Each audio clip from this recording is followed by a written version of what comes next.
8월 한 달 동안 우리는 마태복음 12장에 계속 머물러 있었죠. 마태복음 12장을 통해서 우리는 예수님과 바리새인들 사이에 팽팽한 긴장 관계가 형성되고 있는 장면들을 보셨습니다. 특별히 바리새인들은 예수님을 죽이려고까지 했다고 성경에 나와 있으니 그 팽팽함이 어떠했는지 한 달 동안 우리는 만나실 수가 있었습니다.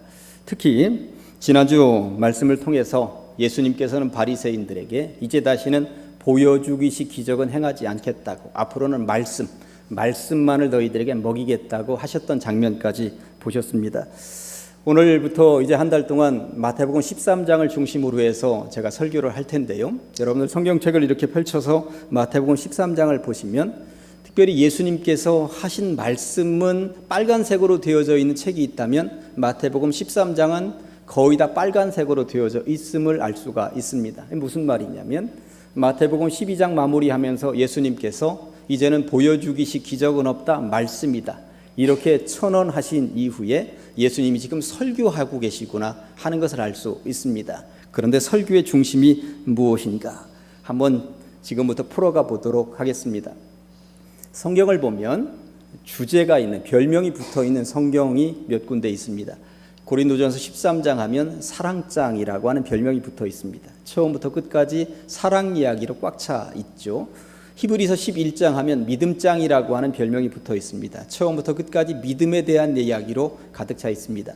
마태복음 13장도 별명이 하나 붙어 있습니다. 천국장이라고 하는 별명입니다. 처음부터 끝까지 천국에 대한 이야기인 것이죠. 오늘 특별히 천국에 대한 첫 번째 이야기를 만나시게 될 것입니다.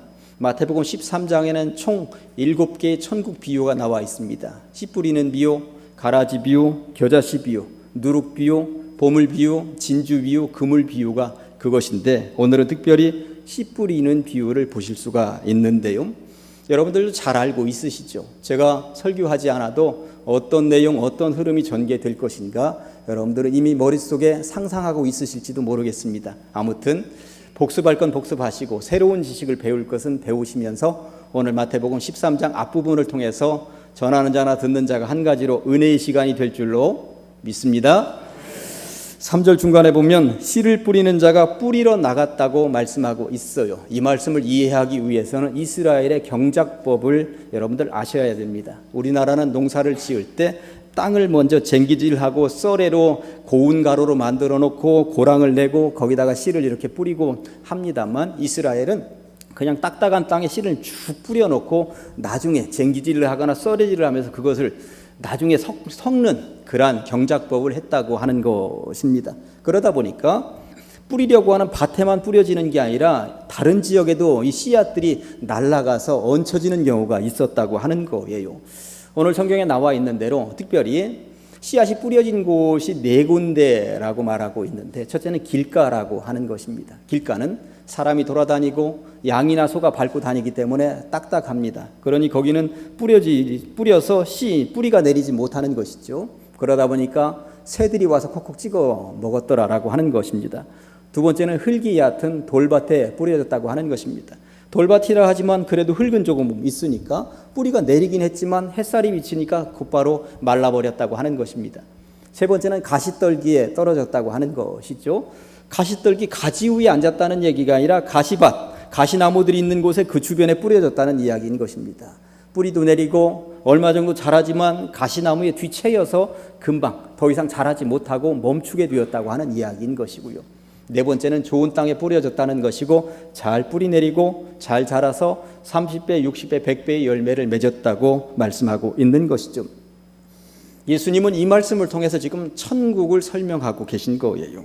천국은 마치 어떻다고 말씀하고 계시는 것일까요?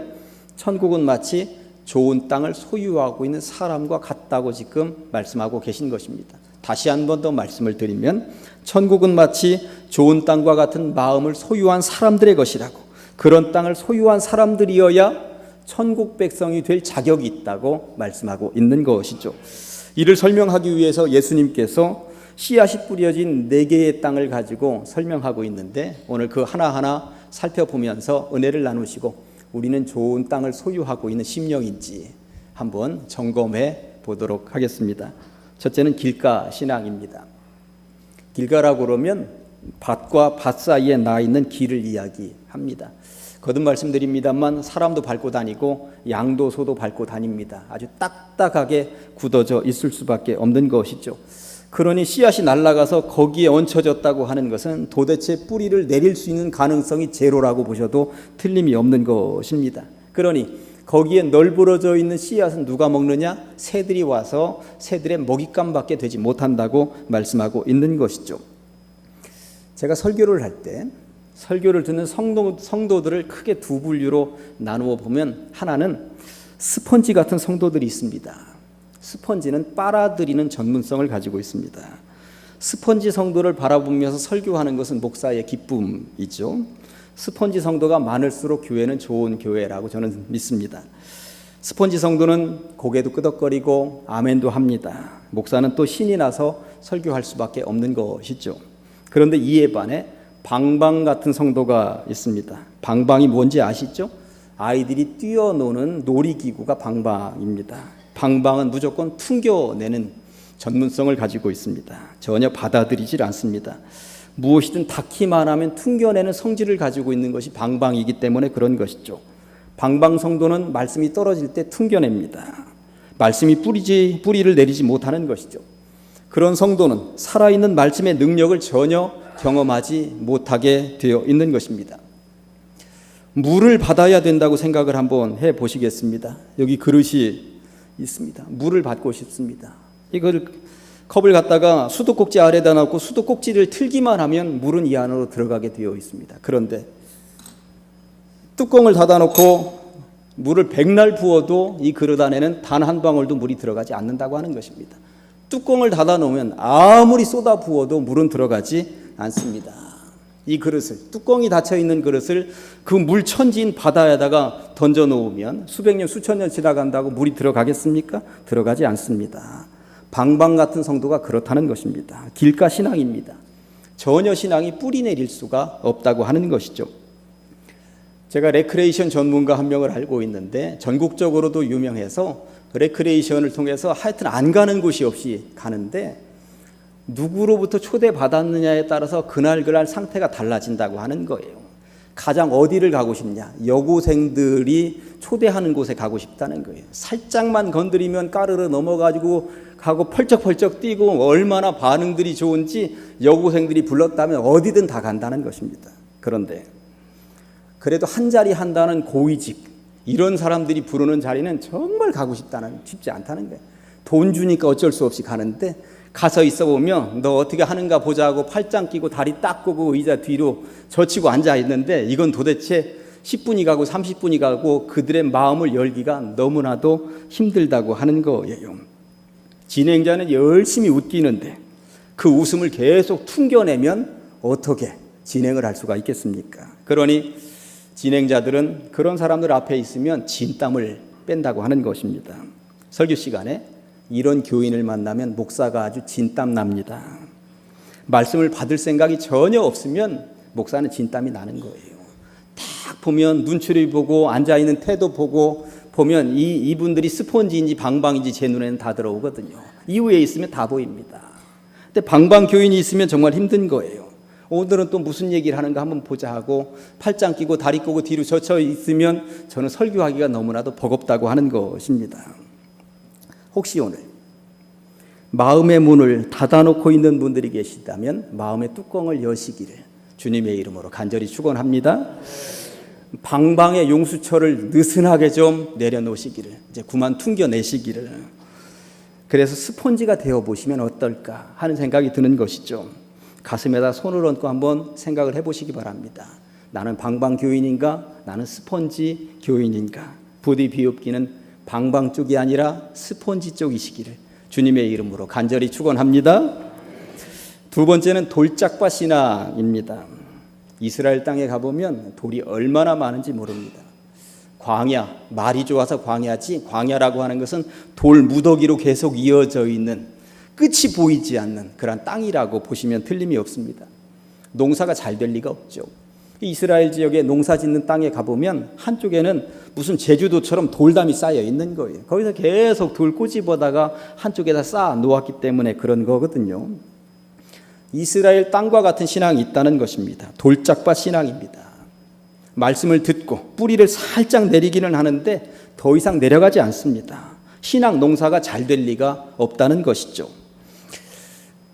제가 아는 목사님 한 분이 전라북도 진안 출신이고 또 진안에서 목회를 하시는데, 진안에 가면 유명한 산이 하나 있습니다. 마이산입니다. 이렇게 두 개 봉우리 바위산으로 되어져 있죠.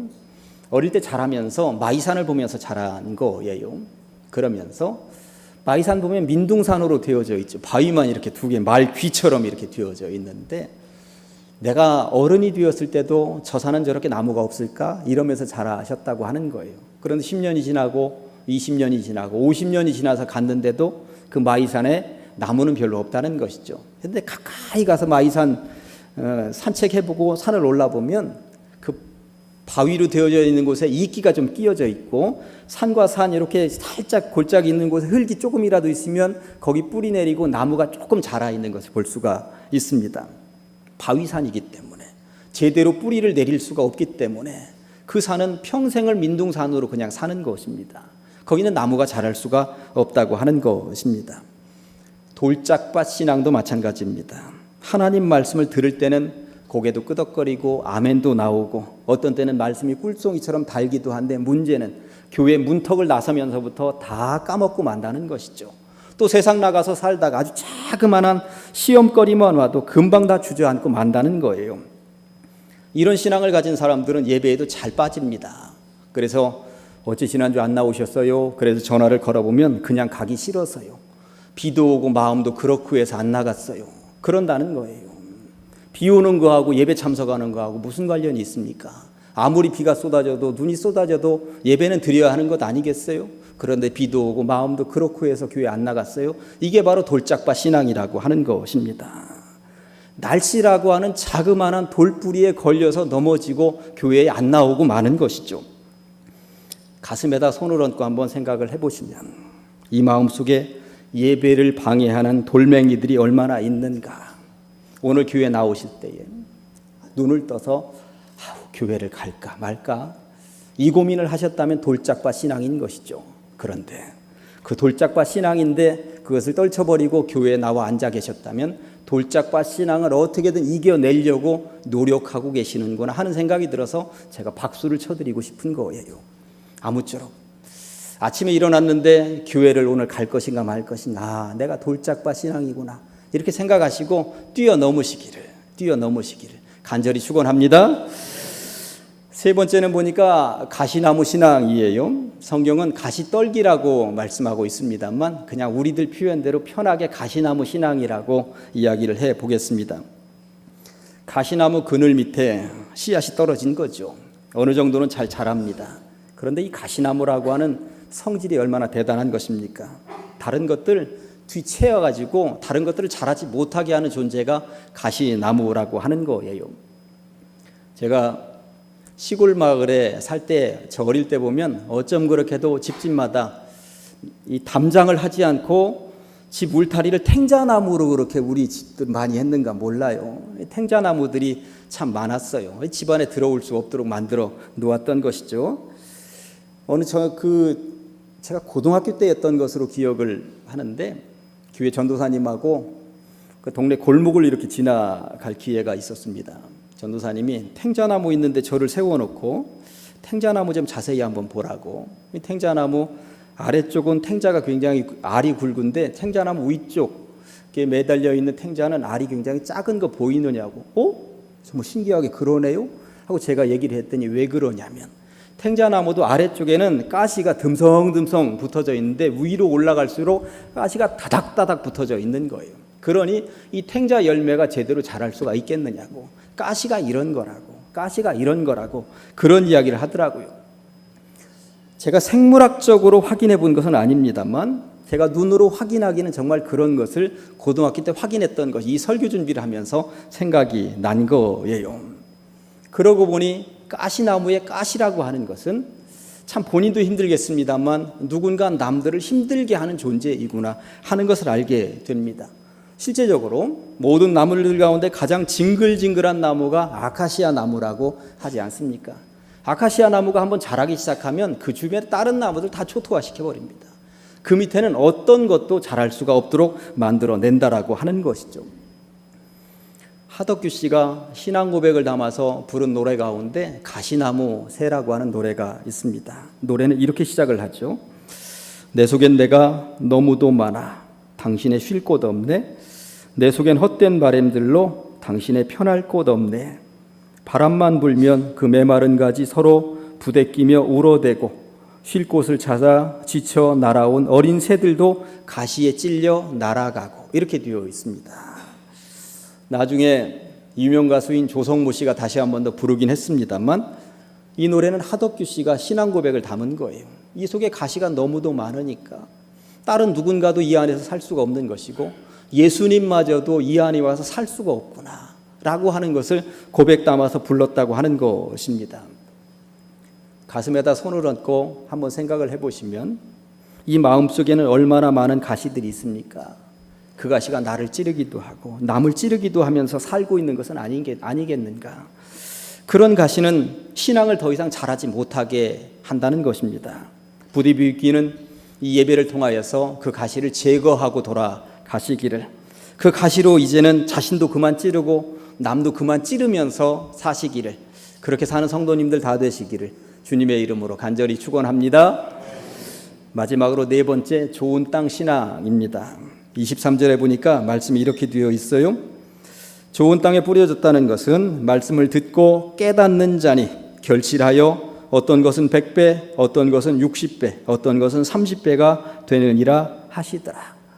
여기에서 정말 중요한 것은 듣고 깨닫는 자니라고 하는 말씀입니다.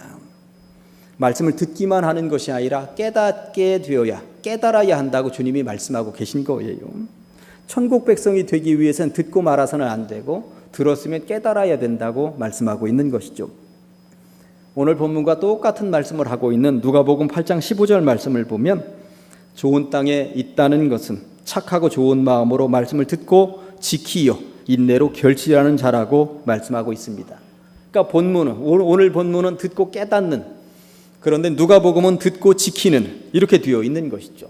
그러니까 듣는 것만 가지고는 아무 소용이 없다고 예수님이 말씀하고 계신 것입니다. 들었으면 깨달아야 되고 들었으면 삶으로 옮기며 지켜 행해야 된다고 강조하고 있는 것이죠.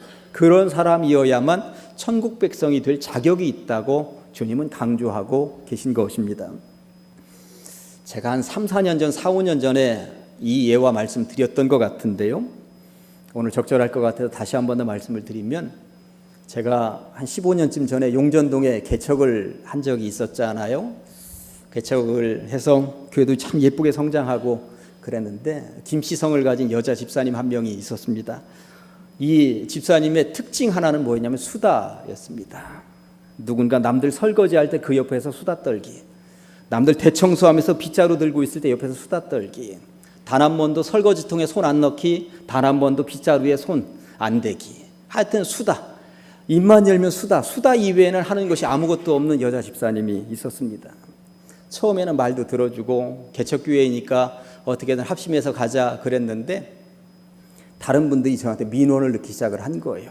저 집사님 좀 어떻게 좀 해보라고, 어쩜 그렇게 말만 하고 단 한 번도 몸을 안 움직이는지 모르겠다고. 제가 그래서 작정을 했습니다. 고린도전서 13장을 설교 본문으로 선정을 했고요. 고린도전서 13장이 어떤 별명을 가지고 있다고요? 사랑장입니다. 처음부터 끝까지 사랑에 대한 이야기입니다. 그래서 사랑은 이런 것이다 정의를 내리고, 사랑은 이렇게 해야 됩니다, 저렇게 해야 됩니다 설교했습니다. 그러면서 이런 이야기까지 했습니다. 사랑은 설거지입니다, 사랑은 빗자루입니다 라고 아주 대놓고 설교를 했죠. 많은 성도들이 아멘 했고요, 많은 성도들이 은혜 받았고요, 많은 성도들이 힘을 얻고, 뭐 그렇게 설교할 때도 분위기 좋았습니다. 최고 앞자리에 앉아 있었던 그 집사님도 아멘도 하고 고개도 끄덕거리고 은혜도 받는 것 같았습니다. 예배가 마쳐졌고 점심을 다 교인들이 먹은 이후에 저는 서재에 앉아서 차를 한 잔 마시고 있는데 그 집사님이 들어온 거예요, 제 방으로. 그 집사님이 그러더니 목사님 은혜 받았습니다, 감동이었습니다, 그렇게 얘기를 하는데 이 양반이 변화되는구나, 이제 빗자루 들겠구나, 이제 설거지 하겠구나, 저는 그런 생각을. 그래서 속으로 쾌재를 제가 불렀죠. 그런데 그 뒤에 이어지는 이야기가 그런데 목사님 이 아무개 집사 찔렸겠어요 하는 거예요. 무슨 말인지 알아들으셨어요? 본인은 전혀 찔리지 않았다는 거예요. 나는 그 양반 들으라고 설교했는데 그 양반은 전혀 찔리지 않았다는 거예요. 목사님 아무개 집사 찔렸겠는데요. 말씀을 듣고 내 것으로 받아 지키지 않으면 말씀을 듣고 내가 아니라 다른 누군가가 오늘 찔렸겠다 이런 생각이 들면 말씀을 듣고 너나 잘하세요 이러면 아무 소용이 없다는 것입니다. 내 것으로 듣고 내 몸을 움직여 지켜 행할 때 천국 백성이 될 자격이 있는 것이고 그게 바로 좋은 밭이라고. 좋은 밭은 그렇게 자라는 것이고 뿌리 내리는 것이고 열매 맺는 것이라고. 그렇게 예수님께서는 강조하고 계신 것이죠. 이제 말씀을 정리해 보려고 합니다. 사랑하는 가정제일교회 성도 여러분, 1번 길가, 2번 돌짝밭, 3번 가시나무, 4번 좋은 땅. 여러분들은 몇 번이십니까? 어느 곳에 있다고? 누구나 다 4번, 목사님 저는 4번 좋은 땅입니다 하고 자부할 수 있겠습니까? 그렇지 못한 성도들도 분명히 있을 것입니다. 그런데 저는 이 비유 이야기를 묵상하면서 보니까 이게 단계더라고요. 단계. 사실 처음부터 4단계 좋은 땅을 소유할 사람이 누가 있겠습니까? 누구나 다 1단계부터 출발하는 거죠. 길가 신앙일 때가 분명히 있었을 것입니다. 교회 처음 나왔는데 설교가 들리기를 합니까? 아멘 소리가 나오기를 합니까? 고개가 끄덕거려지기를 합니까? 전혀 스펀지 같지 않아서 그냥 퉁겨낼 수밖에 없는, 말씀이 받아지지 않고 믿어지지 않는데 어떻게 받겠습니까? 길가 신앙이 분명히 있습니다. 처음 나오면 길가 신앙이죠. 그런데 다니다 보면 이거 봐라 들리네 할 때가 있습니다. 그러면 돌짝밭 신앙으로 옮겨간 거예요. 조금 들립니다. 그건 조금 뿌리 내리려고 하는데 이게 돌멩이들이 마음에 있어가지고 자꾸 그게 걸려 넘어지는 거예요. 깊이 뿌리를 내리지 못하고 수시로 넘어지죠. 그러다 그 단계도 넘어서면 이제 가시나무 신앙이 되는 것입니다. 조금 더 뿌리 내립니다. 그리고 좀 더 자라게 되는 것이죠. 그런데 자라는데 주변에서 가시 같은 존재들이 있어서 자꾸만 못 살게 하는 것입니다. 자녀를 기르다 보면 사업을 하다가 보면 자꾸 가시 같은 존재들이 있는 거예요. 그러다 보면 무너지고 할 때도 있습니다. 그런 과정을 거쳐서 결국 좋은 땅이 되는구나. 그런 과정 가운데 우리는 놓여 있구나 하는 생각을 해보게 되는 것입니다. 여러분들은 어느 단계에 있으십니까? 그런데 문제는 거꾸로 가는 신앙인들이 있다고 하는 것이 문제인 거예요. 제가 1985년도에 신학을 시작했는데 신학교 1학년 딱 들어갔고 기숙사에 들어갔어요. 4학년하고 같이 한 방에서 묵게 되었는데 4학년 선배 되시는 분이 기숙사 들어간 첫날 저를 보더니 소 목사님 그러는 거예요. 제가 얼마나 깜짝 놀랐겠습니까? 이제 신학생 1학년 그 첫날 갔는데 저보고 소 목사님 그러는 거예요. 아니 왜 그러시느냐고. 제가 어떻게 목사냐고. 아니라고 그랬더니 그분이 하시는 말씀이 앞으로 이 신학을 시작하셨는데 왜 그런 말씀을 드리느냐 하면 1학년 때는 목사가 되었다가 2학년 때는 전도사가 되었다가 3학년 때는 직분자가 되었다가 4학년은 평신도로 쭉 주저앉아서 졸업하는 사람들이 있다는 것입니다. 1학년 때는 그 열정을 가지고 입학을 해서 무엇이든지 다 해낼 것처럼 하더니 부름받아 나서니 어디든지 가오리라 하던 사람들이 가면을 갈수록 식어가지고 4학년 때는 평신도 못한 신앙으로 졸업하고 목회하겠다고 나서는 사람들이 너무나도 안타까워서 그렇게 웃자고 하는 이 말들이 있다고 하는 것입니다. 죄송합니다만 교회 성도들 가운데도 이런 이들이 있습니다. 옛날 이야기 많이 하는 성도들이 있습니다. 제가 그래도 옛날에는 참 뜨거웠는데 정말 그때는 정말 죽자 사자 믿었는데 그러는 성도들이 있습니다. 오히려 보니까 그럴 때가 언제인가 젊은 시절이더라고요. 젊은 시절. 또 초등학교 중학교 때 보니까 이때는 스펀지입니다. 뭐든지 그냥 빨아들입니다. 뭐든지 빨아들여요. 그때 신앙 같으면 뭐든지 다 할 것 같습니다. 그런데 청년이 되면 청년 시절에 대학교도 다니고 세상 물도 좀 먹고 그러다 보니까 중간에 이게 축 퇴보합니다. 가시나무 신앙이 되는 거예요. 가시나무 신앙이 됩니다. 신앙이 더 이상 전진하지 못하고 그냥 퇴보 아니면 그대로 정체된 신앙으로 나아가는 것이죠. 그러다가 결혼도 하고 애도 낳고 직장 생활도 하고 세상이라는 돌멩이들에 자꾸만 걸려 넘어집니다. 돌짝밭 신앙으로 또 퇴보합니다. 정말 죄송합니다만 그러다가 교회에서 중직도 되고 직분자도 되었는데 길가 신앙, 방방 신앙이 또 되어가고 있는 것은 아니겠는가? 말씀을 다 퉁겨냅니다. 목사님 저도 그 정도는 다 알아요. 아이고 이제 또 다 아는 얘기 또 하시네. 그러면서 퉁겨낸다고 하는 것입니다. 주님이 원하시는 코스는 길가부터 시작해서 돌짝밭 신앙으로 한 단계 좀 나아가고 가시나무 신앙으로 또 한 단계 나아가서 더 뿌리 내리고 더 자라고 그러길 바라는데, 그래서 정말 좋은 땅이 되어서 신앙의 열매들을 이리저리 좀 잘 맺었으면 좋겠는데, 한때는 좋은 신앙이었던 사람들이 거꾸로 가다가 처음에는 정말 스펀지였는데 이제는 방방신앙이 되어서 다 퉁겨내고 있다면 주님이 눈물 흘릴 일이라고 저는 생각을 해보는 것입니다. 그래서 예수님은 9절 말씀에서 이렇게 말씀하시죠. 귀 있는 자는 들으라. 예수님 당시에 이 말씀은 마태복음 12장을 통해서 전혀 들을 생각이 없는 바리새인들을 향하여서 하신 말씀이기도 합니다만 2000년 세월이 흘러 우리들에게도 귀 있는 자는 들으라고 말씀하고 계신 것이 아니겠습니까? 귀 있는 자는 들으라, 이 말씀은 네가 닫고 있는 뚜껑을 좀 열어라, 그 말씀인 것입니다. 마음 문을 좀 활짝 열어라, 그 말씀인 것입니다. 그래서 들을 수 있는 좋은 귀를 가지고 잘 듣는 백성이 되거라. 좋은 땅을 소유해서 스펀지처럼 빨아들이는 성도가 되거라. 그리고 열매 맺는 성도가 되거라. 그래야 천국 백성 될 자격이 있느니라 주님 말씀하고 계시니, 말씀을 듣고 지키는 자들이 다 되어서 천국 백성 되기에 부족함이 없는 삶을 살아가시기를 주님의 이름으로 간절히 축원합니다. 기도하시겠습니다. 하나님의 은혜 감사합니다. 오늘 말씀을 통하여서 좋은 밭이 되기 위하여서 애쓰고 노력하는 성도들 되게 하시고 결단하게 하시니 감사합니다. 귀 있는 자들 되게 하시고 마음문을 활짝 열게 하시고 방방교인이 아니라 스폰지 교인이 다 될 수 있도록 주님이 이끌어 주시옵소서. 예수님의 이름으로 기도합니다.